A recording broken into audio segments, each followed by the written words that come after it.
சர்வம் டிவி நேயர்கள் அனைவருக்கும் திருவண்ணாமலை ஆனந்தாழ்வாரின் இனிய வணக்கம். பிரதானமாக நிறைய ஆலயங்களை பார்த்துக்கிட்டு இருக்கிற நம்ம பிரத்யோகமாக சார் என் நட்சத்திரத்துக்கு உண்டான ஆலயம், ஏற்கனவே நம்ம இதில் 12 ராசிகளுக்கு உண்டான ஆலயங்கள், இது வருட பலன்களாக இல்லாமல் எப்போவுமே இந்த ஆலயத்துக்கு போனால் இந்த பலனை நீங்கள் அனுபவிச்சிடலாம் அப்படிங்கிறக்க 12 ராசிகளுக்கு உண்டானதை கொடுத்துருந்தோம். இப்போது 27 நட்சத்திரத்துக்கு உண்டான ஆலயங்கள். இதில் கூடுதல் சிறப்பு என்ன அப்படின்னா, சார் நான் அந்த கோயிலுக்கெலாம் நான் போயிடுறேன், ஆனாலும் ஏதோ எனக்கு தடங்களாக இருக்குன்னா அந்த தானம் என்ன மாதிரி தானம் கொடுக்கணும், யாருக்கு கொடுக்கணும் அப்படிங்கிற ஒரு சிறப்பு பதிவு தான் இந்த நிகழ்வு. நீங்கள் நம்ம சேனலை தவிர வேறு எதுலேயுமே பார்த்துருக்கவும் முடியாது, கேட்கவும் முடியாத ஒரு அதி அற்புதமானது. நேயர்கள் அனைவரும் இதை நோட் பண்ணி வச்சுக்கிறது உங்களுக்கும் உங்கள் குடும்பத்தாருக்கும் மற்றும் உங்கள் சார்ந்தவர்களுக்கும் இந்த நவகிரகங்களால் ஏற்படக்கூடிய தோஷங்கள் நீங்கும், மாறாக சுப பலன்களை கொடுக்கும். அதுக்கு ஒரு உதாரணம் சொல்லுவாங்க, கெட்டவன் கெட்டிடின் ராஜயோகம் அப்படிம்பாங்க. யார் நமக்கு சாதகமற்ற நிலையில் இருக்கிறாங்களோ அவங்களை வணங்கும் பொழுது அது நவகிரகமாக இருந்தாலும் கூட அது நமக்கு ஒரு நற்பலனை கொடுக்கும் அப்படிங்கிற ஒரு சாஸ்திரத்தில் இருக்கக்கூடிய ஒரு உண்மையை, அதற்காக தான் ஆலயங்கள் நவகிரகங்கள் அப்படின்னு நம்ம கோபமாக சொன்னால் கூட அது கூட கோயிலில் இருக்கும் பொழுது நம்ம நவ தெய்வங்களை பார்க்கணும். ஆனால் நமக்கு புரிய வைக்கிறதுக்காக அவங்க கிரகங்கள்னு வச்சுருந்தாங்க. ஸோ இந்த மாதிரி நவ தெய்வங்களுக்கு உண்டான ஆலயங்கள் அப்படின்னு எடுத்துக்கிட்டோம்னா 9 கிரகங்கள் வரும். இந்த 9 கிரகங்களுக்கு ஒரு பிரத்யோகம் என்ன அப்படின்னா 27 நட்சத்திரம் வரும். அதில் பாதம் அப்படின்னு எடுக்கிறப்போ 1, 2, 3, 4 பாதங்களுக்கு ஒரு நட்சத்திரம் வர்றதா சாஸ்திரத்தில் இருக்குது.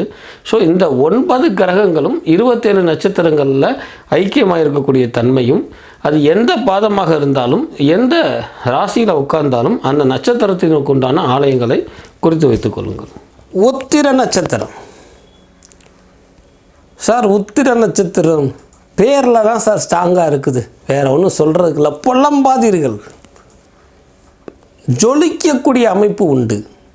சில சோதனைகள் அல்ல, சாதனைகள் புரிவதற்காக அப்படிங்கிறத இந்த உத்திர நட்சத்திரக்காரங்க நினைவில் வச்சுக்கோங்க.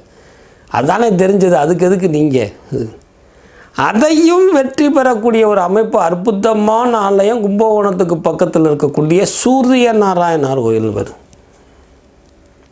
ஞாயிற்றுக்கிழமை வேலையில் கடும் கஷ்டம், கடும் போராட்டம், கோர்ட்டு வழக்கில் ஜெயிக்கணும், அல்லது தேவையில்லாத பழியில் வந்துருச்சு, அல்லது சொத்து பிரச்சனை வாக்கியம் எதுவாக இருக்கட்டும், தொடர்ந்து 7 ஞாயிறு 7 குதிரைகளை பூட்டியவன் அர்த்தம்.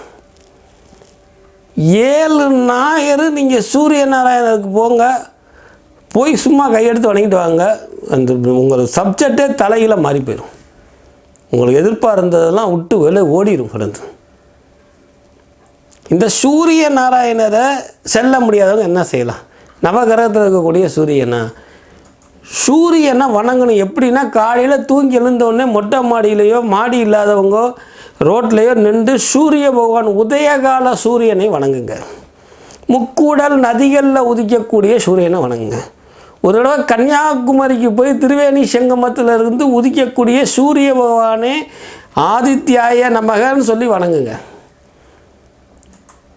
இன்னொரு பரிகாரம் இருக்குது. என்ன அப்படின்னா, எப்படி தைப்பொங்கல் வைக்கிறோமோ அந்த மாதிரி உங்களுக்கு எப்பெல்லாம் செல்வ செழிப்பு நிலைமை வரணும்னு நினைக்கிறீங்களோ அப்போல்லாம் சூரிய பகவானுக்கு மாடியில் அல்லது உங்கள் வீட்டில் கொல்லையில் எப்படி தைப்பொங்கல் வைக்கிற மாதிரி பொங்கல் வைங்க. பல்வேறு நன்மைகள் உங்களுக்கு தானாகவே கிடைக்கும். கூடுதலாக சூரிய பிரப வாகனம்னு எல்லா இதுலேயும் உண்டு. சிவன் கோயில்லையும் உண்டு, பெருமாள் கோயில்லையும் உண்டு.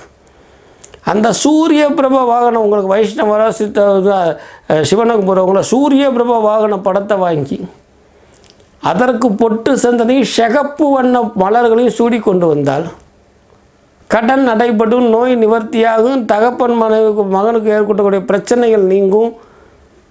நீங்கள் பில்டிங் மாதிரி ஆயிடுவீங்க கடந்து. ஒரு வருடத்தில் 3 தடவையாவது இந்த சூரியனார் கோயிலுக்கு போயிட்டு வர்றது இந்த நட்சத்திரக்காரங்களுக்கு அமோகமான வெற்றியை கொடுக்கும். சக்கரை பொங்கல் நைவேத்தியம், சிகப்பு வள பூக்கள் இருக்கிறது. இவங்க கோயிலுக்கு போயிட்டு வந்த பிறகு அல்லது ஞாயிற்றுக்கிழமை வேலையில் சிகப்பு வண்ண பழங்களை தானம் கொடுக்க செழிப்பம் பெறுவாங்க, பொருளாதார வன்மை மேலப்படும். செவ்வாழை பழம் கொடுக்கலாம், மாதுளம் கொடுக்கலாம், ஆப்பிள் கொடுக்கலாம். அதெல்லாம் அவளுடைய மனசை பொறுத்தது. எல்லாத்துலேயும் வெற்றி காணக்கூடிய ஒரு அமைப்பு நான் இந்த சொன்ன இந்த 3 விஷயத்தில் இருக்குது. அதுவும் கடுமையான வெற்றி பெற வேண்டும், ஒரு பிரச்சனையிலேருந்து வெளியில் வரணும் சார், வந்தே ஆகணும் அப்படின்னா ஞாயிற்றுக்கிழமை 7 முறை ஒரே நாளில் 7 தடவை போகல சூரியனார் கோயில் போயிட்டு வரும்பொழுது எப்பேர் தீர்க்க முடியாத பிரச்சனையும் தீர்க்கக்கூடியது.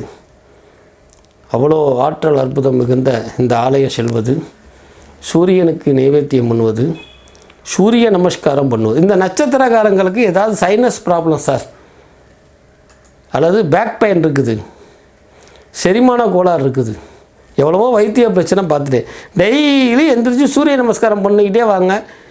27 நாளைக்கு அப்புறம் படிப்படியாக உங்கள் நோய் நிவர்த்தி ஆகக்கூடியதை கண்கொள்ளாத நீங்கள் காப்பீங்க கடந்து. அதோட வைத்தியத்தையும் எடுத்துக்கோங்க. வெகு சீக்கிரத்தில் குணமாகக்கூடிய அதி அற்புதமான நிகழ்வு நடத்தக்கூடிய சூரிய நாராயணர் கோயில், நவக்கிரக கோயிலில் சூரிய நாராயணர் கோயில் இருக்குது. இது ரொம்ப உங்களுக்கு பிரசித்தி பெற்ற ஒரு தன்மையை கொடுக்கக்கூடிய அதி அற்புதமான ஆலயம். பொதுவாக சூரியன் அப்படின்னு எடுத்துக்கிட்டாலே தகப்பனாருக்கு ஆகாது. நான் தசாபுத்தியை பற்றி சொல்லவே வரல. ஒரு செவி வழி செய்திகள் இருக்கிறது. வெப்ப ஆற்றல் பொருந்தக்கூடிய அமைப்பு, உஷ்ணம் பொருந்தக்கூடிய அமைப்பு, கோபம் கொள்ளக்கூடிய அமைப்பு, பேசவே மாட்டான், பேசினா வார்த்தையை கொட்டிடுவான்னு சொல்கிறது, எப்பேறிப்பட்ட தன்மையும் மாற்றக்கூடிய ஆற்றல் உண்டு.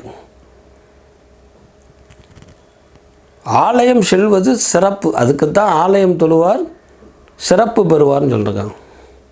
கோயில் இல்லாத ஊரில் குடியிருக்க வேணும்னு சொல்லியிருக்கிறாங்க. ஆலயம் செல்வத முடியாதவங்கள் நான் சொன்ன அந்த சூரியனை படையல் பண்ணுறது, சூரியனை வணங்குவது.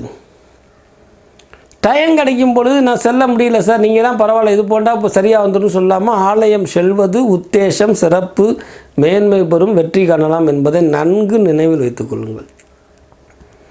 தங்களுடைய காரிய சக்தியும் தாங்கள் உத்திரம் போல் ஸ்ட்ராங்காக இருப்பதற்கு சூரியனார் கோயிலும் சூரியனுடைய வழிபாடும், வருடத்தில் ஒரு முறை கன்னியாகுமரியில் திரிவேணி சங்கமத்தில் சூரிய உதயத்தையும் காண்பது, இதுவே மகத்தான வெற்றியை கொடுக்கும்.